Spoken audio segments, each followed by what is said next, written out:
you know I burn up, burn up.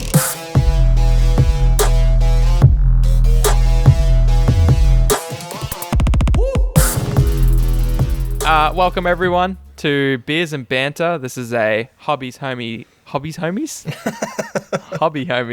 Had a few extra beers on the podcast just then, so True. this is a hobby homies podcast where Shane and I talk about whatever we like under the influence of beers. We have some banter with each other. These episodes are recorded after we've already filmed our main episode, which we just did on Necron lore, Yeah. which was pretty cool. I'm sure your throat is very sore, Shane, and not from the usual reasons this time for talking about Necrons for 45 minutes. Yep. This time it was speaking that gave me the old sore throat. Yeah. An oddity for you, I'm sure. Yeah. Like I don't talk too much. Yeah. Nowhere near as much as me, man. My throat could talk for 45 minutes and it would be smooth as butter, dude. But yours, I can only imagine. Yeah. When I start talking, if I'm talking for like more than 5 minutes, I'm like, something's wrong here. I'm in a court case or something, defending myself in the court of law. Exactly. So tune in this Sunday for our 40K, our first lore episode, really. Yeah. Something pretty much we've is. talked about since we started the podcast, really, dedicating episodes to lore on certain factions. Yeah. Not only that, but, I mean, there's both so much to Necrons and so much that you know about Necrons that it's really almost a part one. So... Well, yeah, where I sort of left it off, it's begging for a part two, which we'll get around to one day. yeah, for sure. But for now, I've flipped through all my codexes and rule books, core rule books, and yeah, Yeah. had enough for a minute. Yeah. Oh, dude, you've earned a break. Speaking of which, what are you drinking, dude? Dude, right now, I've been on the Moondogs for so far, but I went to old Dan's today. Oh, yeah? The man? Yeah, not Dan Andrews, a different Dan Murphy. You know Dan Andrews? Yeah, he likes to get on the beers. Yeah, that doesn't surprise me. Bro, right now, he needs the beers. Oh man, It's been a big year for the lad. yeah. If anyone needs the beers now, it's Dan Andrews. But I've been on the Moondogs, and I've picked up some Ballast Point Brewing Company Fathom IPA. Damn, what a title. Yeah. Oh yeah, dude. So I've just poured it. I haven't had a sip yet, but you've been talking about IPAs for like the last week. I was going to get some Banter IPA. They didn't have any at Dan's. So Interesting. All at Dan's. Wow. they had the XPA, Oh, okay. Yeah. but not the IPA. Oh, this is different. Oh. But are you big IPA guy, or is this a bit of an intro for you? It's a bit of an intro for me, really. They're Yeah. very, very hoppy. Yeah, it is very hoppy. Usually marginally stronger too. I don't know what yours is. Yeah. Good question. 6.0. Okay. Yeah. I don't know what Yeah. that is in standard drinks. It's probably about 1.8, 1.9. 1.7. Ah, You went truth. far off, dude. Truth. There we go. Yeah, okay. So it's a proper IPA. There's session IPAs, which are a little bit weaker. But yeah, Okay. that's yeah. cool, man. Yeah. What are you drinking, Thoughts? dude?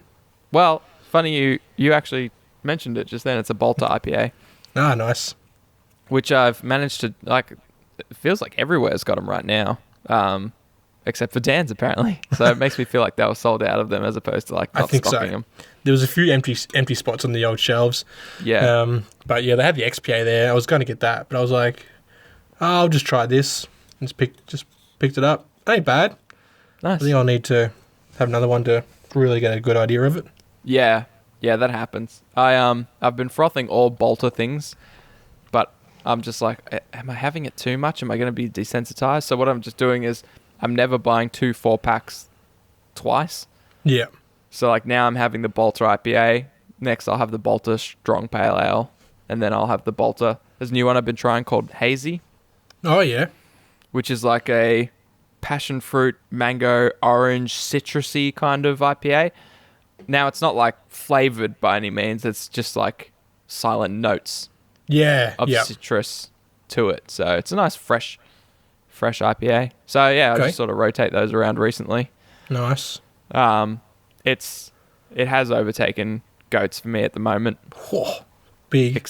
Yeah. I still think the mountain goat pale ale to me is still the best pale ale. The steam ale is still in my top 5, but yeah, these bolters are killing it for me. So Yeah, right. Okay. I gotta find a place that has the Bolter IPAs. Give them a shot. yeah, they're a little bit more expensive. It's 23 for a 4-pack, but Oh, yeah. so it's basically the price of a 6-pack for 4.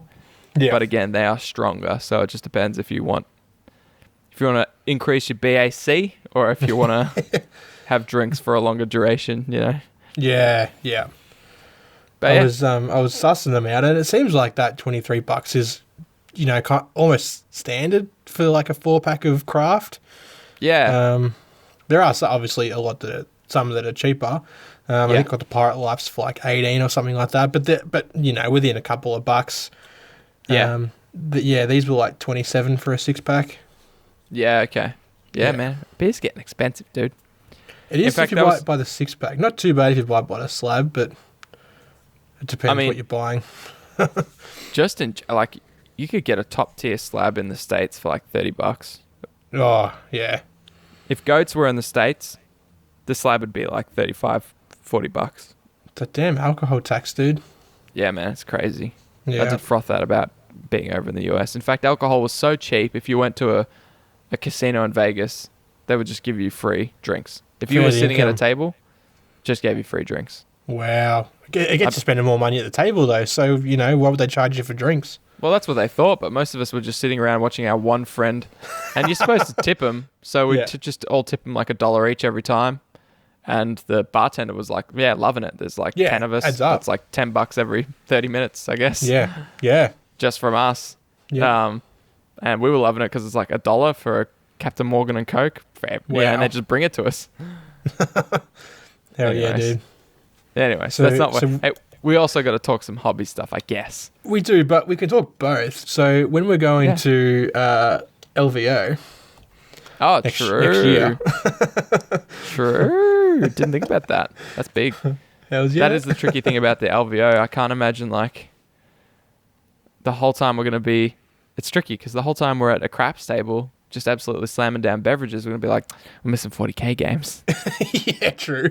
And then at the whole time we're at 40K watching people play or playing ourselves, like, oh man, I could be absolutely neck deep in some Yeah. drinks right now. I suppose. You know what you could do? What you do, right, is you go up to the casino, you find a waiter, you word them up, right, this is where I'm going to be. I'll tip you $2 every drink you bring to me down here in the Yeah. dungeon playing 40K. That dude's going to be waiting on you all night. That's Surely. true. Heck, dude, $5 a drink? Yeah. Easy. Yeah. Just keep bringing me those. My opponents will froth it too because I won't be able to do anything. Exactly. I'll be like, here's a free win. This guy can't even stand up. And the guy will come back with a beverage and I'll be like, I'm feeling lucky, dude. Put $100 on black. He'll never come back. No. Or he'll come back, but he'll say that you lost. Yeah, he'll be like, you lost and you owe them $50. Why is that? What do you mean? What do I have $50 for? I didn't just spend $100. It's like a tax whenever you take money upstairs and put it on a table. They charge you 50% of that. Well, that's what I'm saying. It's always 50-50. You know what I'm saying? Yeah, 55-50. It's just put some more money on. So that's how I imagine how LVO goes. Yeah, probably about that. Sounds about right. Yeah. Yo, dude. Void Dragon pre-order this weekend. Thoughts? Man, they're bringing out too many models too quick, dude. Yeah, no, right. I can't have It was- everything. I know, like, obviously all the models are sitting there ready to go. Yeah. They could have absolutely had a big launch weekend and been like, hey, all the Necron models are out. But I'm like, why would they? Space it out, do exactly what they're doing. It's a business decision. Oh, yeah, for sure, dude. Pepper some in now so people like me go buy the Doom Stalker and stuff. Because let's be honest, if they all came out at the same time, Probably wouldn't have bought this Doomstalker. No. I would have bought something else instead, like the flayed ones or whatever. So, Yeah. they're taking me for all I got by spreading it out. You smart bastards, you. Yeah. They're good at taking our money, dude, and they've figured out how to do it very well. Yeah, that's a craft, and they've mastered it. Oh, yeah. Yeah. Yeah, the Void Dragon's a sweet model. I'm actually scared to get it. Like, I'm like, if I get it, you have to paint it good, right? Oh, yeah. All the pressure's on. You can't have a Void Dragon on a table looking like my Star Wars minis, you know?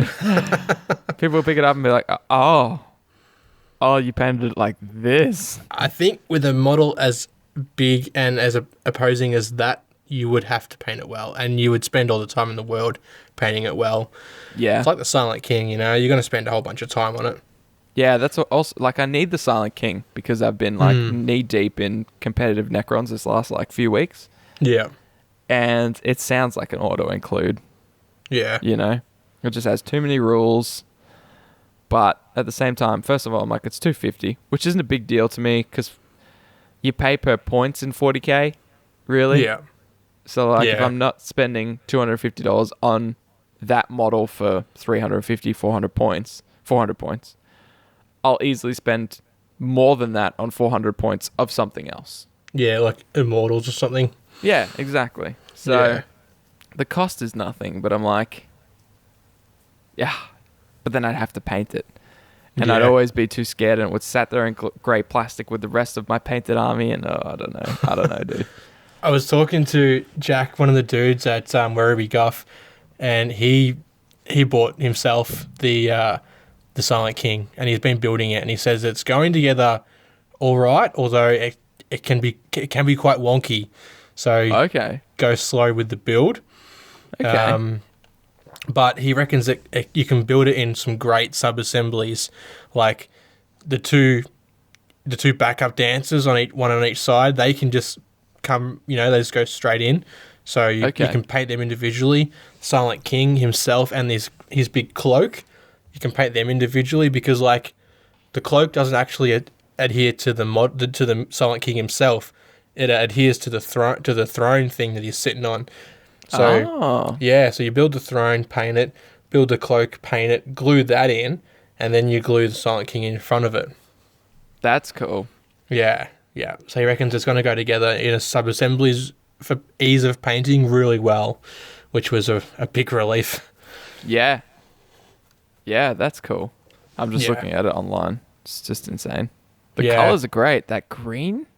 Yeah. There's a lot going on, though, Oh, for sure.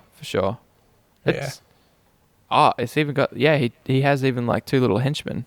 Yeah, they're the two pharaons that so he speaks to them and then they speak. Oh, they're so that's the Triarch, really, on that basically, throne. the three top of the food chain rulers, and then there's a whole thing, like there's pharaons, then overlords, then lords, then cryptex. Like there's a whole like hierarchy to their government, basically. You would be excited to know, because you're a Necron player, but you've been insanely patient, and you haven't bought the 9th edition Codex yet. No. And you haven't been sniffing Necron competitive rules like cocaine like I have. No. You would be very excited to know how fluffy Necrons are in 9th edition. Okay, good. For example, that hierarchy you just mentioned is part of their rules. So whichever model you have on the table that is the highest up that hierarchy is your warlord. You don't have a choice. So if it's a pharaon and you have two overlords, for example, the pharaon is your warlord. Yeah. And that's just so cool because it's like, well, of course. I mean, this Scorpec lord shouldn't overrule my Silent King, for example, or my pharaon. Yeah. Yeah. Or this cryptech, this basically the glorified mechanic or an engineer. Yeah. Exactly. Yeah. And I think that you can spend a CP, I want to say, on an overlord to make it a pharaon, which is cool too. Yeah. But that's cool. But it's just throughout lots of little things like the Catan, whatever.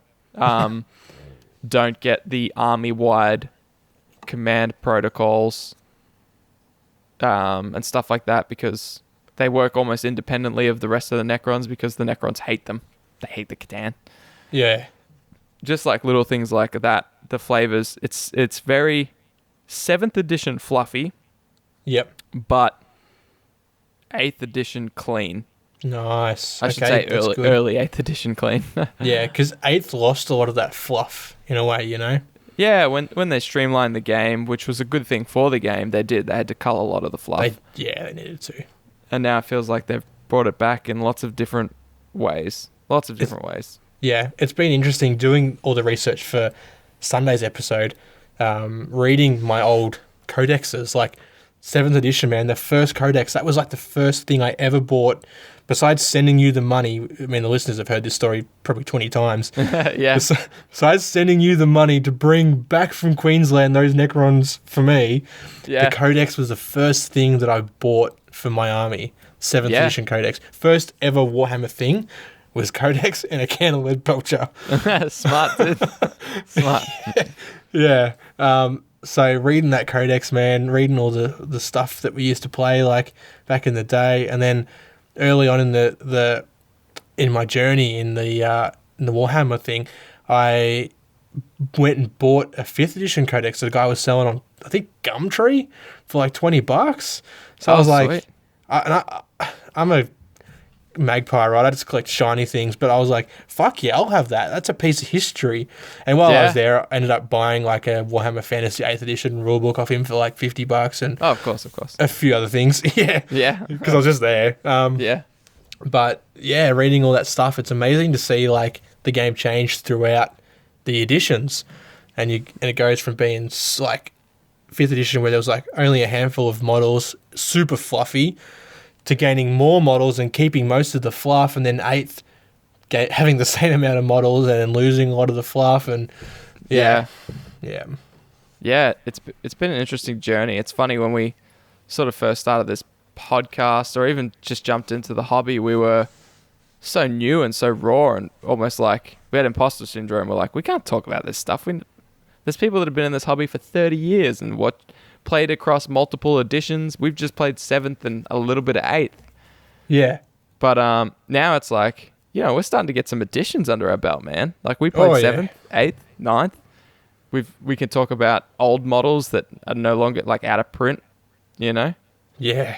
We're getting there. I've been collecting some of those too. Yeah, you have. And that's another cool thing about being new to the hobby that I've noticed you and I do a lot. We kind of like grab these little fragments of the old ways.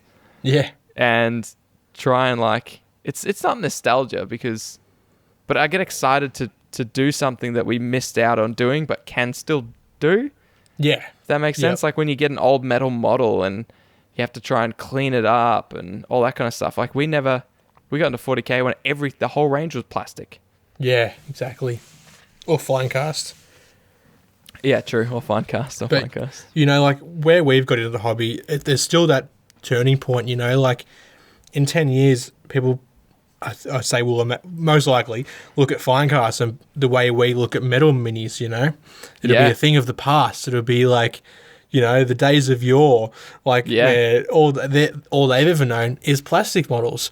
So then they'll start collecting all these fine casts and going through the difficult processes of, heating, like boiling water and heating up parts to straighten them and all that sort of stuff. Like when we deal with metal models, a lot of the people used to have to pin everything because the bits were that heavy, the super glue could like barely hold it, Yeah, that's true.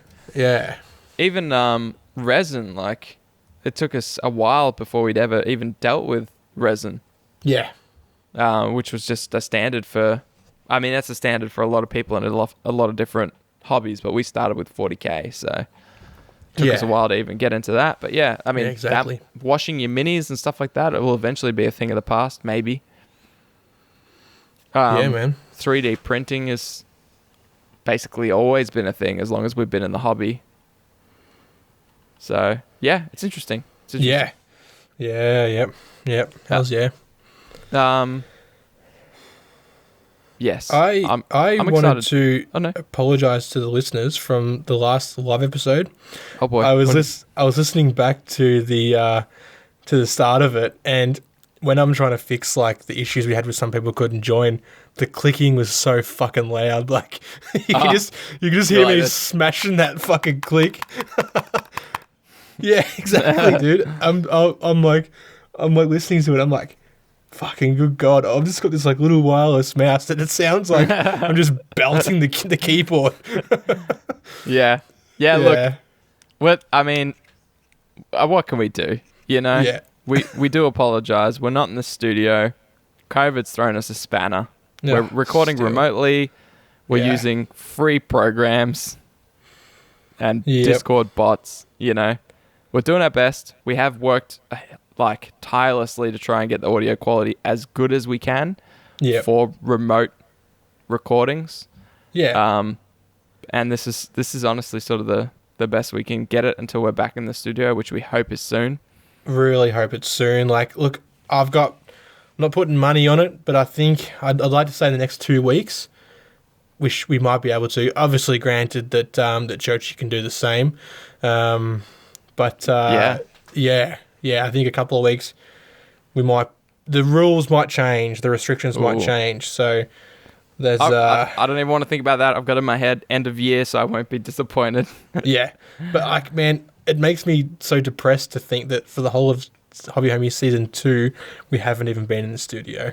Yeah. Although it's also useful because then we can always just say, look, for the entire season 2, our audio quality isn't what it could be because that's the duration of COVID. Like, we'll start season 3 when we're back in the studio. Yeah. Yeah. So yeah, it does suck. It does suck. It sucks for you guys. Although I've listened to some really insane, like really great podcasts with really entertaining people in the 40K competitive scene. Yeah. Like Forge the Narrative and Oh, they're good. Yeah. stuff like that. Yeah, they're all great, but they've all got far worse quality than us. I mean, they make up for it because they're insanely good at what they talk about. They're entertaining. They're educational. We're neither of those things, but yeah, We do our best, dude. We're doing okay, dude. We're doing okay. Yeah. Don't beat yourself up about it, man. But Every yeah, day. stop clicking your mouse. That'd be great. Yeah, true. I need to get a silenced mouse. Yeah. Today I made a purchase from HobbyLink Japan. Yeah? It was Zoids, wasn't it? It wasn't Zoids. Oh, what? It wasn't Zoids. So hang on. Okay, all right. Bradley was posting something in the Discord Yeah. that he was getting from Hobby Link Japan. Well, Yeah. first he showed his like 6 cabinets of everything you could imagine. Oh man, his cabinets are amazing. His cabinets, when I go into a store and see cabinets like that, I'm like, and I see a Dragon Ball Z figure, I'm like, if I were to buy that, I would buy that because one day I want to have cabinets that look Yeah. like Bradley's. Yeah, they're insane. But hang on, you didn't buy Zoids. What I on didn't. earth did you buy?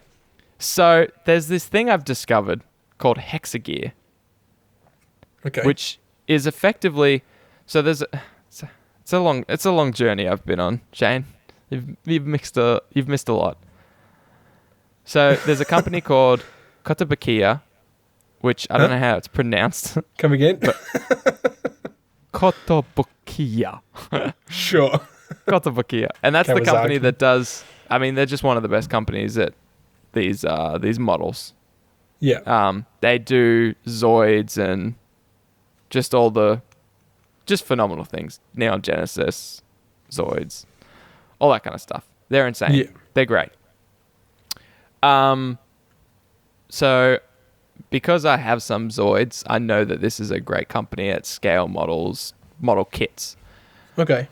They have released this thing a couple years ago. It's a slow release, so there's not heaps of models. So it's quite young in the scale model kit building. Yeah, what do you call it? Lifespan. Mm-hmm. And it's called Hexagear, and it's effectively Zoids, right? It's their version of Zoids. Some of their models are very similar. It's like they're dancing on the fringe of IP infringement. Wow. Yeah. So I think they basically went, look, Zoids, they're not making Zoids anymore. They've got a new series called Zoids Wild, which is just very different to what Zoids is.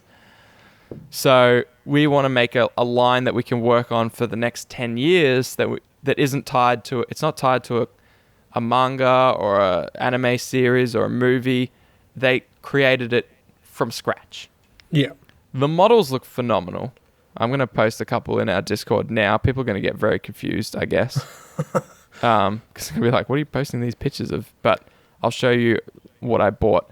They're super customizable. The joints on them are pretty... they're quite generic, so you can like mix and match and customize them and stuff like that. Anyways, I bought this dude that I've posted in the Discord now. Yeah. I'll show you a few of his options. So, look, if you're listening to this and you're not in the Discord, jump in the Discord. You'll see random pictures of the stuff I buy. And ultimately, that's what we're here for, isn't it? It is. Anyway, so it's like a mech warrior type thing, I guess. Yeah. The plan is I'll build this kit. They come with like these things called governors, which are like little people that control them. Okay. And the plan is I'll make a tabletop game, just like some fanfic rules around it. Yeah. Because I've wanted to do that for Zoids for a long time, but it's too difficult because it's an existing IP, and if you're wrong, the nerds will burn my house to the ground. Yeah. Yeah. So yeah, that's what I did. Interesting. Okay, so hang on. Is there anything built around this already? Like, is there so there's no like TV shows, no anime, nothing? Nothing. There's a website that Okay. gives you like a little, it's just basically they created these models, and so that's what makes it so good for a tabletop game. I can kind of just do whatever the hell I want, and even like slap in a little bit of lore or whatever, and it's kosher because Yeah, because it's doesn't not have any of that. pre-existing. yeah. Yeah. Okay.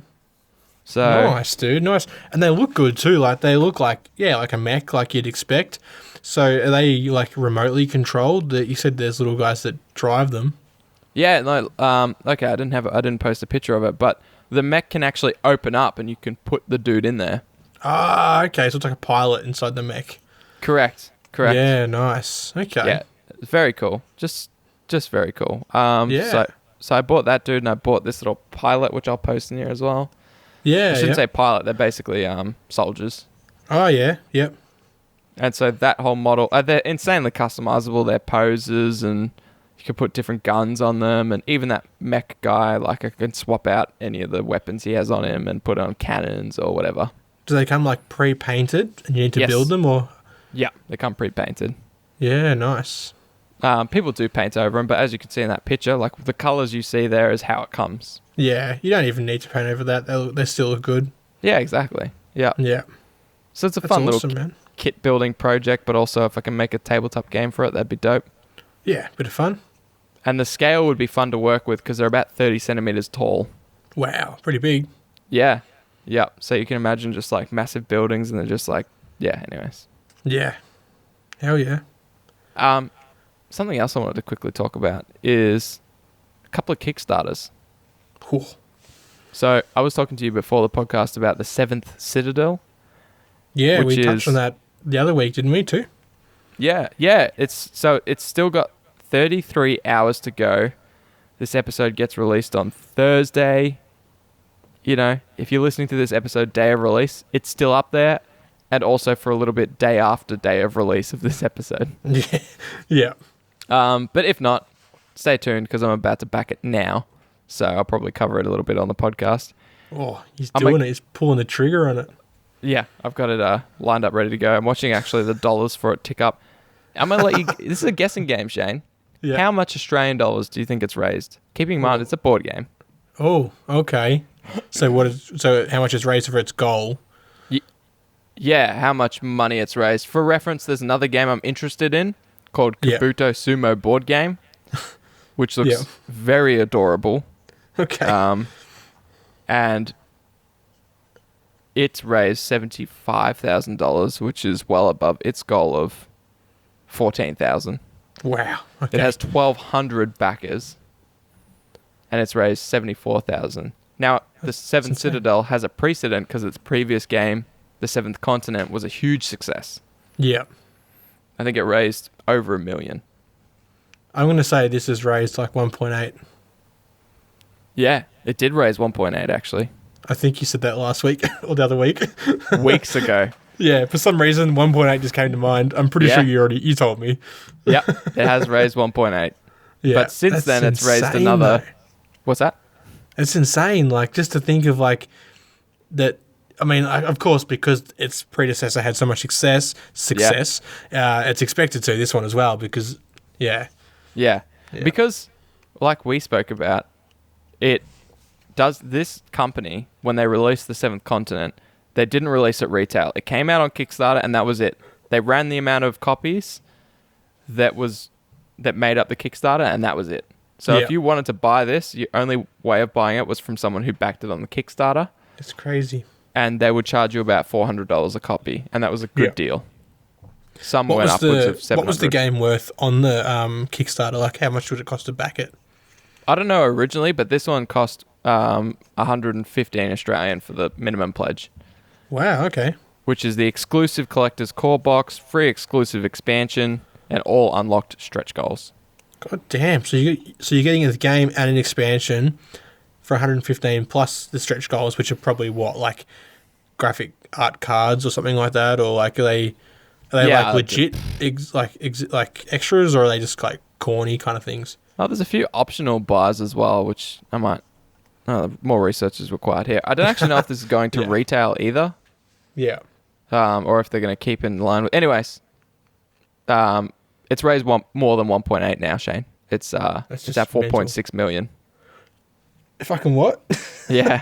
This game has raised $4.6 million as a board game. Fuck me. Pretty insane. We need to kickstart a board game, dude. Yeah, 30,000 backers. Even if we made that 74 grand like that other one, I'd be happy. Yeah. Hell yeah, dude. Hell yeah. Yeah. So it's just mental. It looks phenomenal. The art is obviously just amazing. Yeah. Yeah, it's crazy. Yeah. This game. Okay, no. No. Tell me about the game. This game has as many backers as all of this company's previous backers. So. Wow. They've just doubled their their customers. This one's going bang for sure. Yeah. Can you see them doing something else again, like later on? Oh hell yeah, dude. Yeah. Yeah. What's the company called? Just out of curiosity. Great question. Serious Pulp. Sure. They've only released 3 games. They're a French board game publisher founded in 2010. Oh yeah, okay. So they're just like a little indie company that's absolutely they've just obviously found a system that is unique and that they've absolutely nailed. Yeah. And yeah, I think their first game was second game was the Seventh Continent, which just went poof. And then there's this one, which is everyone's like, it's the Seventh It's basically their chance to buy the game they could never get their hands on. Yeah, for sure. With a slight medieval apocalyptic twist. Yeah, pretty dope. Okay. It just blows me away, like, Kickstarter. I mean, I've never kickstarted anything, right? I've never pledged or never, whatever. I've barely even looked at them, right? But, like, I understand the concept. So, for someone to say, I've got this idea of this game, I've played it with my mates, I've played it with the locals in, my town, everyone's frothing it. I'm gonna try and produce this. Like, it's a big risk, and not only for you I guess there's not too much risk putting it onto Kickstarter if it fails, right? Like, if you don't meet your goal, it's just, sorry, see you later, try again soon. But, like, for people to put money on there, they're thinking, like, this looks good. And, like, all they know is from what they can see on the website, like a video or photos or whatever. And, like, although this seems good, it's not an auto buy because its estimated delivery is May 2022. Wow. Yeah. So that's a while away. It's like 18 months away, nearly. Yeah. So, and that's estimated. Yeah, exactly. Yeah. I'm debating whether or not I get the $200 version or the $115. Now, do you pay it up front or because it's met the goal, or do you only pay it when they start printing it? No, you pay it when the campaign ends, which is in 33 hours for now. So Yeah, so it's going to come out like tomorrow. 2 days. Yeah, Yeah. basically. So the all-in gets me the core box, free expansion, the Last Throne additional threat, Knowledge's power expansion, Unveiler's expansion, something else expansion, and unlocked stretch goals. So get a bit of stuff. Yeah. God damn. Yeah. God damn. You know what else is insane though, dude? What's that? I wanna give a quick shout out to our Discord user Moose, Oh, who dude, painted great. up that great uncleaned one Yeah, and got it onto Games Workshop's website. that's insane, man. That is insane. That is insane. So if you now jump on the Games Workshop website, look up great uncleaned one, go through the photos there, you'll see one by Instagram user Bonza Moose. That's our guy. He's in our Discord, and such a well-deserved acknowledgement, I guess, of his painting skill and basing skill too, to be on there. The base is absolutely insane. As good as the model is, the base is better, which is wild because the model is phenomenal. Yeah. And it's funny because he's been teasing that he's been working on this project for months now. True. Was it 6 weeks or something? Oh, yeah, at least 6 weeks. It's been a good while, and you know, we had all the clues. He's been painting heaps of notable stuff, but I had no idea what he was working on. He kept saying epic. I'm like, imagine if it's like epic 40k, like he's painting like the little the small shit. Yeah. But still blown away by when he unveiled it the other night or last night. Yeah. Yeah, it looked insane, and it was funny because I think one of our other Discords suggested, tagging it and like trying to get it on the GW thing, and he didn't think I could see easily. I was like, that is worthy of the GW website easily. It looks phenomenal. Yeah, dude, I've seen pictures on their website of people's models, and like, kudos to them that can get them on there, but they're not like the best painted things in the world. It's just so awesome to see like all that hard work that he's put in there get paid off by having it on there, and and a unique scheme too. Like it's got like pinky red skin mostly. And less green than the usual standard skin. So yeah, he's done well on that one, and all the blending of that flesh, man, that must take so long. It just looks sweet. There's just so much to look at. Your eye just travels around it and is just impressed every time. Yeah. It's sweet. Dude. I would be surprised if that gets removed for, like, ever, really. Yeah. As long as they've got those community ones, they'd be wise to keep that one up there because that just shows you, like, what you can do with it. Like the base. Oh, man. Sure. Yeah. Yeah. Yeah. Yeah. Well done, Moose. So sick. That's awesome. It's freaking incredible. Hell yeah, dude. Hell yeah. Oh man, I just saw the time. It's truth. We've been chatting for a minute. Yeah.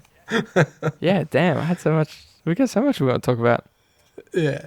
Well, I mean, yeah. These episodes, they go too quick. They do. Yeah. Yeah. Give us one more. Give us one more juicy tidbit you've got there. Oh, dude. I mean, there's so much. There's so much.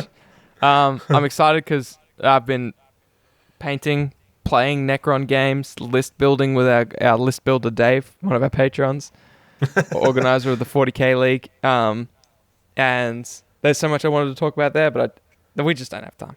We don't have time. Okay. We got to go. We got to edit these episodes. We got work tomorrow. Well, you do. Oh, rough. I'm working. I'm getting all the back catalogue up on YouTube. Yeah, true. That's true. Oh man, and MJ's Patreon mini. I've just been building that for the last day. I'm doing the base now. I've still got to do the whole mini. Nice, dude. I'm excited to see what you do with it. Much. Yeah. She's got a really interesting scheme, which I'm looking forward to implementing, but it's going to be tough. But I'm looking forward to it. And love a challenge, man. Yeah, Lethal printed me all these Gaslands bits. I got Gaslands shit to do. Man, my week off is no week off, dude. Yeah, I feel you, man. I just received my Warlord Games Samurai starter box of like 100-something Ashigaru and Samurai and stuff, and I just want to like get into those, but I've also got like so many Crons, and I'm going to go buy some more Crons. Oh, man. We got some stuff going on, which is good. Just good. Yeah. We're certainly not going to run out of content for the next Nah. few years. Hells yeah, dude. All right. That's it. Thanks for listening to our random ramblings of nothing. True. I've been Fox, I've been Shane. and this has been Beers and Banter and a Hobby Homies podcast. Appreciate your time. Peace. Tune in Sunday for our next episode. 40k Law Necrons. That's it. Hooroo.